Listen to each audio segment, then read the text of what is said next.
നടക്കുമ്പോൾ അല്ലെങ്കിൽ ജോലി ചെയ്യുമ്പം ഈ ബുദ്ധിമുട്ടുണ്ടാകുന്നു, റെസ്റ്റ് എടുക്കുമ്പം ഇത് കുറയുന്നു. അതാണ് ഒരു എഫേർട്ട് റിലേറ്റഡ് സിംറ്റം ആണെങ്കിൽ കുറച്ചുകൂടെ ഹാർട്ട് റിലേറ്റഡ് ആയിരിക്കും. എന്താണ് ഈ കയറ്റം കയറുന്ന ആൾക്കുള്ള നെഞ്ചിൻ്റെ ഒരു ഭാരം പോലെ. അപ്പോൾ ഇതെന്ന് വെച്ചാൽ ഒരു ഹാർട്ട് അറ്റാക്ക് ആയിട്ടില്ല, പക്ഷേ എന്നാൽ ഒരു സിഗ്നിഫിക്കൻറ്റ് പെർസെൻറ്റേജ് ഓഫ് ബ്ലോക്ക് അവർക്ക് ഉണ്ടാവണം. വെറുതെ പോയിട്ട് ECG ഒന്നും ചെയ്യാൻ നിൽക്കണ്ട, അതിലൊന്നും അറിയാൻ പറ്റില്ല. ചെയ്യുന്നെങ്കിൽ TMT എന്നൊരു ടെസ്റ്റ് ഉണ്ട്, അത് ചെയ്താലേ ഇത് അറിയാൻ പറ്റുള്ളൂ എന്നുള്ളത്. നെഞ്ചുവേന ഇന്നലെ ഉണ്ടായുള്ളൂ, നമുക്ക് നാളെ TMT അല്ലല്ല. നെഞ്ചുവേന സിഗ്നിഫിക്കൻ്റ് ആയിട്ട് ഉണ്ടായിട്ടുണ്ടെങ്കിൽ TMT ഇപ്പോൾ എന്തായാലും ചെയ്യേണ്ട. എന്ത് പെയിനാന്നുള്ളത് ഒരു വ്യക്തി ഡിസൈഡ് ചെയ്യുന്നതിനെക്കാട്ടി നല്ല ബെറ്റർ ഒരു ഫിസിഷ്യൻ, അറ്റ് ബെസ്റ്റ് ഒരു കാർഡിയോളജിസ്റ്റ് കണ്ട് ഡിസൈഡ് ചെയ്യുന്നതാണ് നല്ലത്. മിക്കവരും പറയുന്നതാണ് ഞാൻ ഗ്യാസാന്ന് കരുതി ഇരുന്നാൽ സാറേ അതുകൊണ്ടാണ് എനിക്ക് വരാത്തത്. അപ്പം അതാണ് ഒരു പ്രശ്നം. പക്ഷേ ഒരു സിഗ്നിഫിക്കൻറ്റ് കാർഡിയാക് പ്രോബ്ലം അണ്ടർലൈങ് ഉണ്ടെന്നുള്ളതാണ് ഈ നെഞ്ചെടുപ്പിൽ നിന്ന് നമ്മൾ മനസ്സിലാക്കേണ്ട ഒരു കാര്യം. ഒരു 30 മിനിറ്റ്സ് വിയർക്കുന്ന രീതിയിൽ നടക്കാൻ കഴിയുമെങ്കിൽ അതൊരു ആഡിക്വേറ്റ് എക്സസൈസാണ്. ഇപ്പോൾ നമ്മൾ പറഞ്ഞ ഈ ഫാറ്റി ഡയറ്റൊക്കെ ഒന്ന് കൺട്രോൾ ചെയ്യുക, എണ്ണയുടെ യൂസ് റെഗുലേറ്റ് ചെയ്യുക, ഈ റെഡ് മീറ്റ്സ് കഴിക്കുന്ന കഴിവതും കൺട്രോൾ ചെയ്യുക. ചിക്കനും മീനും എല്ലാം അലൗഡാണ്.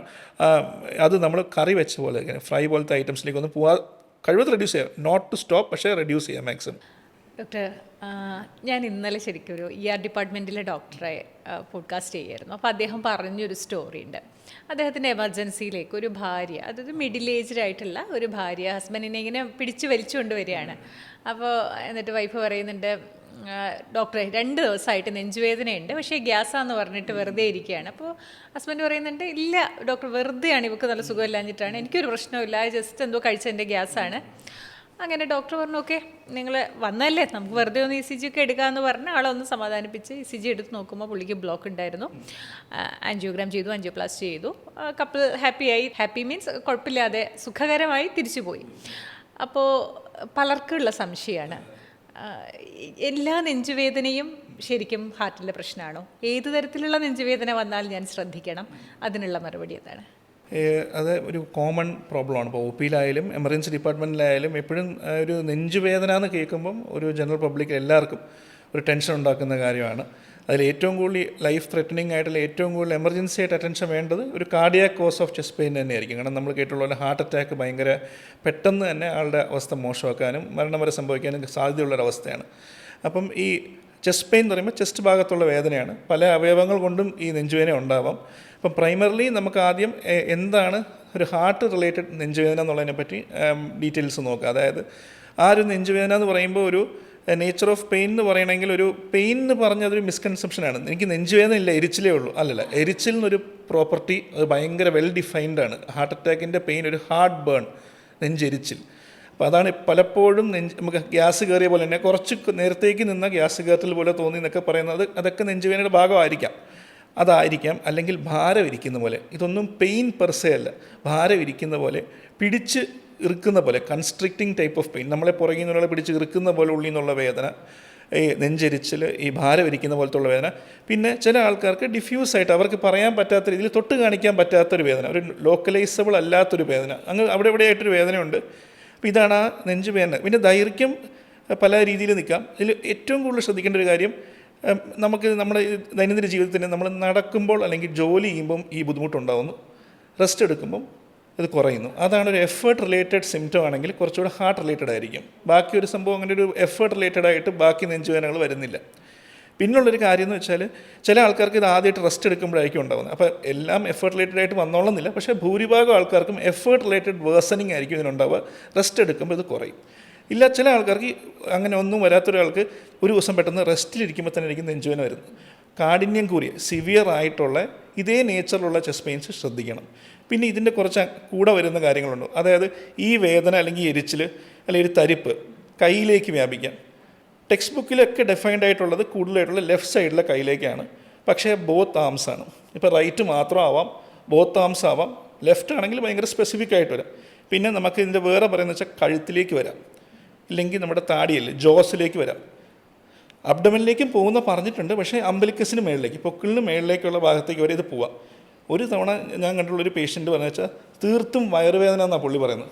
ഭയങ്കരമായിട്ടുള്ള വയറുവേദന, എത്ര ചുറ്റും പുള്ളി നെഞ്ചുവേദന സമ്മതിക്കുന്നില്ല. പക്ഷേ ആ പുള്ളിക്കും ECG എടുത്ത് നോക്കിയപ്പോൾ അറ്റാക്കായിരുന്നു. അപ്പോൾ ആ പുള്ളിക്ക് പക്ഷേ ഉണ്ടായിരുന്നൊരു കാര്യം, പുള്ളി നടക്കുമ്പോഴും വയറുവേദന ഉണ്ട് സാർ, നടക്കുമ്പോൾ ഒരു വയറുവേദന ഉണ്ട്. അപ്പോൾ അതാണ് ഒരു ക്യാച്ച് പോയിന്റ് നമുക്ക് കിട്ടിയ. പിന്നെ ഭയങ്കരമായിട്ടുള്ള വിയർപ്പ്, പ്രൊഫ്യൂസ് സ്വെറ്റിങ്, നിന്ന് കുളിക്കുന്ന രീതിയിലുള്ള വിയർപ്പ് ഹാർട്ട് അറ്റാക്കിൻ്റെ ഒരു ഘടകമായിട്ട് വരുന്നൊരു ഭയങ്കര ക്യാച്ചി പോയിൻ്റാണ്. ഇപ്പോൾ മൈൽഡ് ചെസ്റ്റ് പെയിൻ ആയിരിക്കും. ഉദാഹരണം പറയുകയാണെങ്കിൽ പ്രായം ചെന്ന ആൾക്കാർ, ഡയബറ്റിക് പേഷ്യൻസ്, ഇവർക്കൊന്നും നെഞ്ച് വേദനയോ നെഞ്ച് ബുദ്ധിമുട്ടോ ഉണ്ടായിക്കൊള്ളണമെന്നില്ല. അവർക്ക് ഏറ്റവും ക്ലാസിക്കലായിട്ടുള്ളത് വെട്ടി വിയർത്തു, എന്താണ് ആ വാക്ക് ഉപയോഗിക്കുക, നിന്ന് വേർത്തു, ഉടുപ്പ് മാറുന്ന രീതിയിൽ വേർത്തു, അതൊക്കെ കുറച്ച് ഡേഞ്ചറസ് കണ്ടീഷൻസിനെ ഇത് ചെയ്യുന്നതാണ്. പക്ഷേ ഒരു പ്രശ്നം എന്ന് വെച്ചാൽ ചില ആൾക്കാർ ടെൻഷൻ അടിച്ചിട്ട് വേർക്കും. അപ്പം അതവർ പറഞ്ഞാൽ പോലും ഞങ്ങളതിനെ അറ്റാക്കിൻ്റെ രീതിയിൽ തന്നെയാണ് കാണുന്നത്. കാരണം ഒരു അറ്റാക്ക് ഉണ്ടാക്കാൻ ചാൻസുള്ള ചെസ്റ്റ് പെയിൻ മിസ് ചെയ്യുന്നത് ഒരു വളരെ ഡ്രാസ്റ്റിക് ഒരു കോൺസിക്വൻസ് ആണ് ഉണ്ടാക്കുക. അപ്പം പല പേഷ്യൻസും നമ്മൾ പറയും ഒന്ന് കിടന്നിട്ട് പോകാം, ഒന്ന് ഒബ്സർവ് ചെയ്തിട്ട് പോകാമെന്ന് പറയുന്നത് വെച്ചാൽ അത് മിസ്സായി പോരുത്. അപ്പോൾ അതാണ് എനിക്ക് പറയാനുള്ളത്. ഇപ്പം നമ്മൾ ഈ പറഞ്ഞ സിനാരിയോയിലെ ഹസ്ബൻഡ് പറഞ്ഞ പോലെ ഇവർ വെറുതെ പറയുന്നത് ആയിക്കോട്ടെ, നിങ്ങൾക്ക് ഒരു ദിവസം അല്ലെങ്കിൽ കുറച്ച് മണിക്കൂറേ പോകുന്നുള്ളൂ, പക്ഷേ അതൊരു അറ്റാക്ക് ആയിരുന്നെങ്കിൽ, ഇപ്പോൾ ഈ പറഞ്ഞാൽ ഈ കേസിൽ ആ വൈഫിൻ്റെ നിർബന്ധം കൊണ്ട് മാത്രമാണ് അവിടെ പുള്ളിയുടെ ലൈഫ് സേവ് ആവുന്നത്. ഇതാണ് നമ്മളെ കാർഡിയാക്ക് ഒരു ചെസ്റ്റ് പെയിൻ വരുന്ന കാര്യങ്ങൾ. അപ്പോൾ ഉദാഹരണം വെച്ചാൽ ഈ ഞാൻ പറഞ്ഞ നേച്ചർ ഓഫ് പെയിൻസ്, വെയിറ്റ് പോലെ, എരിച്ചിൽ പോലെ, അല്ലെങ്കിൽ ഒരു പിടിച്ചു നിൽക്കുന്ന പോലെ, അത് ഡിസ്കംഫർട്ട് തന്നെയാണ്. അതവർക്ക് ഇനി ഇതൊന്നും അറിയാത്ത ആൾക്ക് വെട്ടി വിയർക്കുക ചില ആൾക്കാർക്ക് നെഞ്ചുവേനയും വിയർക്കലും വരും. ഡയബറ്റിക് പേഷ്യൻസിന് ക്ലാസിക്കൽ സാധനം വിയർക്കലായിരിക്കും. പിന്നെ ഇതിൻ്റെ കൂടെ ഒരു സാധനമാണ് ഓക്കാനം വരിക, അല്ലെങ്കിൽ വോമിറ്റിംഗ് ഉണ്ടാവുക, ഇല്ലെങ്കിൽ അർജ് ടു ഗോ ടു ടോയ്ലറ്റ്, മൂത്രം ഒഴിക്കാൻ തീവ്രമായ ഇത്, അല്ലെങ്കിൽ മലം പോകാനായിട്ടുള്ള തീവ്രമായുള്ള അർജ്. അത് അവർ പലതായിട്ടും ഗ്യാസ് പോകുന്നുണ്ട്, അങ്ങനെയല്ല. ഇതിൻ്റെ രീതിയിൽ ഒരു ഇത്രയും സിവിയറായിട്ട് നമ്മളെ ബോഡി ആക്ടിവേറ്റഡ് ആവുന്നതുകൊണ്ട് പറയുന്നതാണ്. ഡോക്ടർ, ഇപ്പോൾ പലരും പറഞ്ഞു കേട്ടിട്ടുണ്ട്, ഞാൻ കയറ്റം കയറുമ്പോൾ അല്ലെങ്കിൽ സ്റ്റെപ്പ് കയറുമ്പോൾ ഹെവി ആയിട്ട് എക്സസൈസ് ചെയ്യുമ്പോൾ ഒക്കെ നെഞ്ചിലൊരു ഭാരം പോലെ തോന്നാറുണ്ട്. അത് നമ്മൾ ടേക്ക് കെയർ ചെയ്യേണ്ടതുണ്ടോ? അപ്പം നമ്മളിപ്പം ഡിഫൈൻ ചെയ്ത് ഇത്രയും കാര്യങ്ങൾ എന്ന് പറഞ്ഞൊരു ഹാർട്ട് അറ്റാക്ക്, ഒരു ഫുൾ ബ്ലോൺ ഹാർട്ട് അറ്റാക്ക് എന്ന് പറയുമ്പോൾ എന്താണെന്ന് വെച്ചാൽ ഹാർട്ടിൻ്റെ രക്തക്കൊണ്ട് ബ്ലോക്ക് ഉണ്ടാകുന്നത് എല്ലാവർക്കും അറിയാം. ബ്ലോക്ക് എന്ന് പറയുന്നത് ഒരു 100% ബ്ലോക്ക് വരുമ്പോഴാണ് ഹാർട്ട് അറ്റാക്ക് ഉണ്ടാകുന്നത്. എൻറ്റയർലി ബ്ലഡ് ഫ്ലോ കട്ടാവുന്നു, ആ റീജിയനിലേക്ക് ബ്ലഡ് പോകുന്നില്ല, അതാണ് ഈ വേദന ഉണ്ടാക്കുന്നത്. അപ്പം ഈ പറഞ്ഞ എന്താണ് ഈ കയറ്റം കയറുന്ന ആൾക്കുള്ള നെഞ്ചിൻ്റെ ഒരു ഭാരം പോലെ. അപ്പോൾ ഇതെന്ന് വെച്ചാൽ ഒരു ഹാർട്ട് അറ്റാക്ക് ആയിട്ടില്ല, പക്ഷേ എന്നാൽ ഒരു സിഗ്നിഫിക്കൻറ്റ് പെർസെൻറ്റേജ് ഓഫ് ബ്ലോക്ക് അവർക്ക് ഉണ്ടാവണം, അല്ലെങ്കിൽ significant percentage of pumping difficulty അവർക്ക് ഉണ്ടാവണം. ബ്ലോക്ക് തന്നെ ആയിക്കൊള്ളുന്നില്ല. അപ്പം ഇത് ഒരു ഇമ്പോർട്ടൻറ്റ് സിംറ്റമാണ്. കയറുമ്പോൾ ഉള്ള അമിതമായ കിതപ്പ്, കയറുമ്പോൾ ഉള്ള തേരി കയറുമ്പോൾ ഉള്ളൊരു നെഞ്ചിലെ ഭാരം, അത് ചെറിയ തോതിലാണെങ്കിൽ പോലും പിൽക്കാലത്തില്ലാതെ ന്യൂ ആയിട്ട് അവർക്ക് അനുഭവപ്പെടുന്നതാണെങ്കിൽ അവർ ഡെഫിനറ്റ്ലി വന്ന് ഇവാലുവേറ്റ് ചെയ്യപ്പെടണം. എന്നാലും നമുക്ക് ഇതിൻ്റെ അഡ്വാൻറ്റേജ് എന്ന് വെച്ചാൽ ഇതൊക്കെ നമ്മുടെ ബോഡി നമുക്ക് തരുന്ന സൂചനയാണ്. ഒരു അറ്റാക്ക് വന്നു കഴിയുമ്പം ഫുൾ ബ്ലഡ് ഫ്ലോ കട്ടാണെന്ന് പറഞ്ഞല്ലോ, അപ്പം ആ മസിൽസ് പോവാണ് അവിടെ. ഇപ്പം ടൈം ഇസ് മസിൽ എന്നുള്ളതാണ് എല്ലാ കാർഡിയോളജി ബോഡീസും ഹൈലൈറ്റ് ചെയ്യുന്നത്. എത്രയും പെട്ടെന്ന് എത്തുക, അത് അറ്റാക്ക് വന്നതിന് ശേഷം. ഇത് അതിനു മുമ്പുള്ള ചാൻസ് തരുന്നത്. ഒരു മസിൽ പോലും പോയിട്ടില്ല, എന്നാൽ നിങ്ങൾക്കൊരു ഹാർട്ട് അറ്റാക്കിലേക്ക് നയിക്കാവുന്ന രീതിയിലുള്ള ബ്ലോക്ക് ഉണ്ടെന്നുള്ളതാണ് ഈ സിംറ്റം നമ്മളെ കാണിക്കുന്നത്. ഇവർ തീർച്ചയായിട്ടും ഒരു കാർഡിയോളജിസ്റ്റിനെ കണ്ട് ഇവാലുവേഷൻ എടുക്കേണ്ട ആൾക്കാരാണ്. ഡോക്ടർ, ഇത്തരത്തിൽ വരുന്ന പെയിനുകൾ, അല്ലെങ്കിൽ ചെസ്റ്റിന് എന്തെങ്കിലും പ്രശ്നമുണ്ട്, ഹൃദയത്തിന് എന്തെങ്കിലും പ്രശ്നമുണ്ടെന്ന് ഇൻഡിക്കേറ്റ് ചെയ്യുന്ന പെയിനുകൾ ഈ വിട്ട് വരാറുണ്ടോ? അതാണ് ഇതിൻ്റെ വേറൊരു നേച്ചർ. അതായത് നമുക്ക് സാധാരണ ഇപ്പോൾ ഒരു മസിൽ പെയിൻ, നമ്മളൊരു ജോലി അമിതമായ വീടൊതുക്കി, അല്ലെങ്കിൽ വെയിറ്റ് കുറേ എടുത്ത് ജിമ്മിൽ പോയി ഒരുപാട് വർക്കൗട്ട് ചെയ്തു, അപ്പോൾ നമ്മുടെ മസിൽസിനും ജോയിൻസിനും ഉണ്ടാകുന്ന പെയിൻ ഒരു കണ്ടിന്യൂസ് നേച്ചർ ഓഫ് പെയിൻ ആയിരിക്കും. പെയിൻ കില്ലർ കഴിക്കുമ്പോൾ കുറയുന്നു, തിരിച്ചു വരുന്നു, എങ്കിൽ പോലും ഒരു ത്രൂ ഔട്ട് ഒരു കണ്ടിന്യൂസ് പെയിൻ പോലെ നിൽക്കാം for a long time. Heart അറ്റാക്കിൻ്റെ പെയിൻ നിയർലി ഒരു കണ്ടിന്യൂസ് പെയിൻ ആയിട്ട് നിൽക്കാം, സിവിയർ അറ്റാക്ക് ആണെങ്കിൽ. നമ്മൾ ഈ തേരി കയറുമ്പോൾ ബുദ്ധിമുട്ട് പറഞ്ഞാൽ അതൊരു എപ്പിസോഡിക് പെയിൻ ആയിരിക്കും. വരും, ഒന്ന് കുറയുന്നു, പിന്നെ വലിയ കുഴപ്പമില്ല. ഇപ്പോൾ അവർ പറഞ്ഞ വെള്ളം കുടിച്ച് കുറഞ്ഞു, അത് അതിൻ്റെ നേച്ചറായതുകൊണ്ടാണ് കുറയുന്നത്. പിന്നെ വീണ്ടും അത് വരും, ആ ബ്ലോക്ക് അവിടെ നിന്ന് മാറുന്നില്ല. പിന്നെ പറഞ്ഞു വെച്ചാൽ നമ്മുടെ ബോഡിയുടെ തന്നെ ഈ കൗണ്ടർ ആക്ട് ചെയ്യാനുള്ള മെക്കാനിസം കാരണം ചിലപ്പോൾ ആ ബ്ലോക്ക് ടെമ്പററി ഒന്ന് ഡിസോൾവ് ചെയ്യുന്നതായിരിക്കും. പക്ഷേ പിന്നെയും അവർക്ക് ആ ഒരു വീണ്ടും ബ്ലോക്ക് ഉണ്ടാകാനുള്ള ടെൻഡൻസി ഉണ്ട്. അപ്പോൾ വീണ്ടും എപ്പിസോഡിക്കായിട്ട് ഈ ബുദ്ധിമുട്ട് വന്നുകൊണ്ടിരിക്കും. അതൊരു ക്ലാസിക്കൽ നേച്ചറാണ്, എപ്പിസോഡിക് നേച്ചർ ഓഫ് പെയിനും. അപ്പോൾ ഇതാ പറയാം, ഇന്നലെ രാത്രി പെയിനുണ്ടെങ്കിൽ ഉറങ്ങി കുഴപ്പമില്ല, രാവിലെ ഉറക്കത്തിൽ നിന്ന് എണീറ്റ് വേദനയുണ്ട്, പിന്നെ കുഴപ്പമില്ല, ബ്രേക്ക്ഫാസ്റ്റ് കഴിച്ചതിന് ശേഷം വേദനയുണ്ട്. അപ്പോൾ അതൊക്കെ ഒരു ഹാർട്ടിനൊരു ബുദ്ധിമുട്ടുണ്ടെന്നുള്ളതിൻ്റെ ഒരു സൂചന തന്നെയാണ്. ഡോക്ടർ, അതുപോലെ തന്നെയാണ് എനിക്കറിയുന്ന വേറൊരു കേസ്. ഒരു പ്രശ്നമില്ല, അദ്ദേഹത്തിന് ഒരു 40കളിൽ നിൽക്കുന്ന ഒരു മനുഷ്യനാണ്. ഈ ഓഫീസിൽ നിന്ന് റുട്ടീൻ ചെക്കപ്പ് ഉണ്ടാവില്ലേ, അങ്ങനെ നിർബന്ധപൂർവ്വം പോകേണ്ടി വന്നതാണ് ഹോസ്പിറ്റലിൽ. അവിടെ എത്തിയിട്ട് വൈഫാണ് എൻ്റെ ഫ്രണ്ട്. അപ്പോൾ വൈഫിന് കോൾ വരുന്നു, നിങ്ങളുടെ ഹസ്ബൻഡിന് 90% ബ്ലോക്ക് ഉണ്ട്, അദ്ദേഹത്തെ ഞാനിപ്പോൾ ഇവിടുന്ന് വിടാൻ പോകുന്നില്ല, നിങ്ങൾ എമർജൻസി വരണം. അപ്പം വൈഫ് പോകുമ്പോൾ പറഞ്ഞു, പെട്ടെന്ന് സർജറി എന്നൊക്കെ പറയുമ്പോൾ അവരൊന്ന് പാനിക് ആവുമല്ലോ. ഡോക്ടർ, ഞാൻ ഒരു സെക്കൻഡ് ഒപ്പീനിയൻ എടുക്കട്ടെ, കൊണ്ടുപോയിക്കോട്ടെ എന്നൊക്കെ ചോദിച്ചു. അപ്പോൾ ഡോക്ടർ പറഞ്ഞു, കൊണ്ടുപോകാം, പക്ഷെ ഞാൻ നിങ്ങളെ ഒരു ആംബുലൻസിൽ നിങ്ങൾ പറയുന്ന മറ്റൊരു ഹോസ്പിറ്റലിലേക്ക് മാത്രമേ വിടുകയുള്ളൂ, അല്ലാതെ വീട്ടിലേക്ക് ഇദ്ദേഹത്തെ പോകാൻ ഞാൻ അനുവദിക്കില്ല എന്ന് പറഞ്ഞു. അപ്പം എല്ലാവരും പെട്ടെന്ന് അങ്ങ് അമ്പരന്ന് പോയി, ഒന്നുമില്ലാതെ വെറുതെ റൊട്ടീൻ ചെക്കപ്പിന് പോയതാണ്. ഇത്തരം സംഭവങ്ങൾ എങ്ങനെയാണ് ഉണ്ടാവാറ്? ഇതിപ്പോൾ ഈ പറഞ്ഞ കറക്റ്റ് ഒരു കാര്യമാണ്. അതായത് ഇൻസിഡൻ്റലായിട്ട് നമ്മൾ കണ്ടുപിടിക്കുന്നു. മേ ബി ആ പുള്ളി ഈ പറയുന്ന വ്യക്തി ഒരു നല്ല കായികാധ്വാനം ഉള്ളൊരു ആളായിരിക്കാം, അല്ലെങ്കിൽ നല്ല രീതിയിൽ ജോലികൾ ചെയ്യുകയും ബാക്കിയെല്ലാം ഇത് ഹെൽത്ത് നല്ല രീതിയിൽ കൊണ്ടുപോകുന്ന ആളായിരിക്കാം. പക്ഷേ എന്തോ കാരണം കൊണ്ട് പുള്ളിക്കാരന് ഒരു 90% ബ്ലോക്ക് ഉണ്ടായി. എന്നാൽ പുള്ളിക്ക് യാതൊരു സിംറ്റവും ഇല്ല. ഒരു ചെക്കപ്പ്, എക്സിക്യൂട്ടീവ് ചെക്കപ്പ്, അങ്ങനെ ചെക്കപ്പിലാണ് അത് കണ്ടുപിടിക്കുന്നത്. അപ്പം ഇത് വരുന്നതെന്ന് വെച്ചാൽ ഇതാണ് ഈ നമ്മളിപ്പം ആ ഡോക്ടർ പറഞ്ഞു 90% ബ്ലോക്ക് ഉണ്ടെന്നുള്ളത് ഒരു ആൻജിയോഗ്രാമിലായിരിക്കും മിക്കവാറും കണ്ടുപിടിച്ചിട്ടുണ്ടാവുക. ഈ 90% ബ്ലോക്ക് എന്നൊക്കെ പറയുമ്പോൾ നമ്മളത് കാണേണ്ട ഒരു രീതി എന്ന് വെച്ചാൽ അത് 10% ബാക്കി ഇവിടെ സ്പേസ് ഉള്ളൂ ബ്ലഡിന് ഫ്ലോ ചെയ്യാൻ. ഇത് ഇത്തിരി ഒന്ന് പ്രോഗ്രസ് ചെയ്ത് പ്രോഗ്രസ് ചെയ്യുന്നില്ല. ഇത് അത്രയും ക്രിട്ടിക്കലി ബ്ലോക്കായിരിക്കുകയാണ്. ഇതിനെ നമ്മൾ ആൻജിയോപ്ലാസ്റ്റി ചെയ്ത് സ്റ്റെൻഡ് ചെയ്യുകയോ അതിന് വേണ്ട ചികിത്സ നൽകിയില്ലെങ്കിൽ invariably he can land in A heart attack.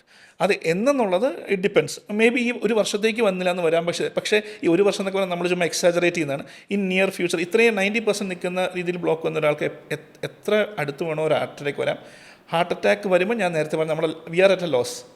90% block കിട്ടി നമ്മളൊന്നും ചെയ്യാതെ വിട്ട വ്യക്തിക്ക് ഹാർട്ട് അറ്റാക്ക് വന്നാൽ അത് patient is at a loss. അവർക്ക് പോകാൻ പാടില്ലാത്തൊരു ഹാർട്ട് മസിലാണ്, അല്ലെങ്കിൽ ഉണ്ടാവാൻ പാടില്ലാത്തൊരു ഹാർട്ട് അറ്റാക്കാണ് അവിടെ ഉണ്ടാക്കുന്നത്. അപ്പം ഇത് നമ്മൾ കാണേണ്ട രീതി വെച്ചാൽ നമ്മൾ ഒബ്വിയസ്ലി ഒരു വിളിച്ചത് ഇപ്പോൾ ആൻജിയോപ്ലാസ്റ്റി ചെയ്യണമെന്ന് പറഞ്ഞാൽ ഒരാൾക്കത് സ്വീകാര്യമുള്ള കാര്യമല്ല.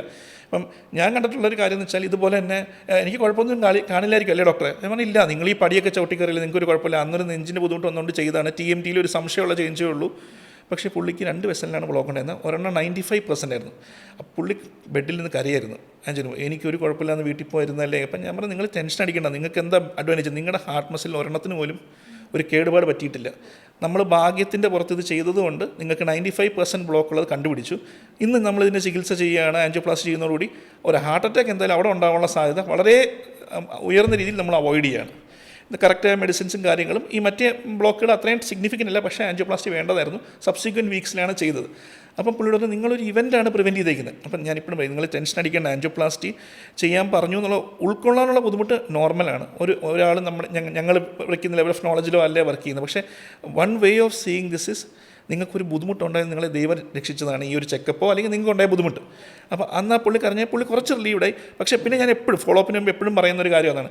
ആലോചിച്ച് നോക്ക്, നിങ്ങൾക്ക് ഇത് ഒരു അറ്റാക്ക് ആയിട്ടാണ് വന്നിരുന്നെങ്കിൽ നിങ്ങളുടെ ഹാർട്ടിൻ്റെ പമ്പിങ്ങിനെ ബാധിക്കാം.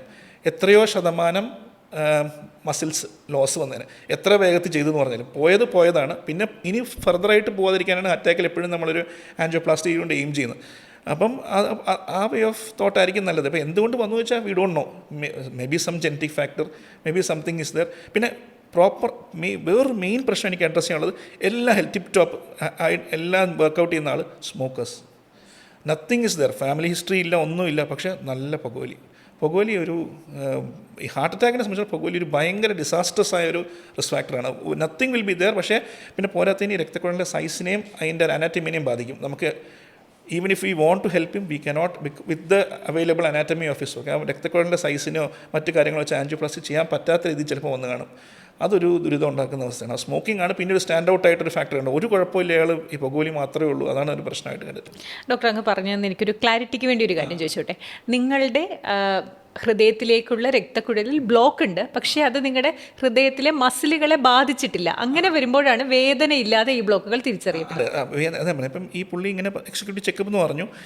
ഐഡിയലി ഒരു 90% ബ്ലോക്കുള്ള ഒരാൾക്ക് നമ്മൾ നേരത്തെ പറഞ്ഞത് തേര് കയറുമ്പോഴോ കുറേ നേരത്തേക്ക് എക്സേർട്ട് ചെയ്യുമ്പോഴോ സിംറ്റം ഉണ്ടാവണം. May be he has not done that.